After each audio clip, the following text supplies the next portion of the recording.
কুষ্টিয়াতে আসছে। অন্ধকারে থাকতে পারি না, বড় ভয়। এরে যুবক, একটু মাথাটা নত করে চিন্তা কর, ওই অন্ধকার কবরে যখন রেখে আসবে কেমনে একা থাকবি? হ্যাঁ, যাকে দেখতে পারলেন তিনি আসছেন আমাদের কুষ্টিয়াতে। আর এই কোথায় আসছে, কবে আসছে, কখন আসবে এবং কি কি বিষয় আসায় আমরা সমস্ত কিছু বিস্তারিত জানবো।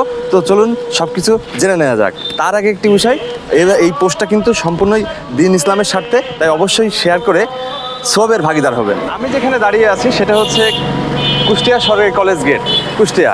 তো এই কলেজ গেটের মাঠেই আসবেন হাফিজুর রহমান সিদ্দিকী কুয়াকাটা। তো চলুন সেই মাঠটা আমরা দেখে আসি। আমি বর্তমানে যে প্লেসটাতে দাঁড়িয়ে আছি দেখতে পাচ্ছেন, এই যে পুরো একটা মাঠ, এটা হচ্ছে সরকারি কলেজ মাঠ, বড় একটা এরিয়া। আর আমার ওই সাইডটাতে কলেজ, সরকারি কলেজ, আর এই পাশটাতে পুরোটাই মাঠ। এই মাঠের পুরোটা জুড়ে অনেক অসংখ্য মানুষ হবে বলে আমি মনে করছি, কারণ যেখানে হাফিজুর রহমান সিদ্দিকী আসেন সেখানে কিন্তু লাখো মানুষের সঙ্গম হয়ে থাকে।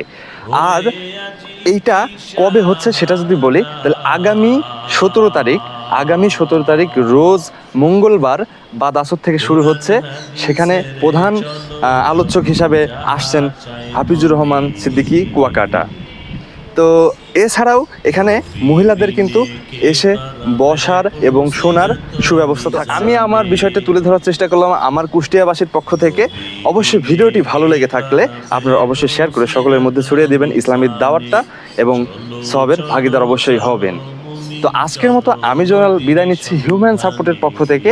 আশা করছি নতুন একটা ভিডিওতে আবারও দেখা হবে, কথা হবে। সে পর্যন্ত সকলে ভালো থাকবেন, সুস্থ থাকবেন। আল্লাহ হাফিজ।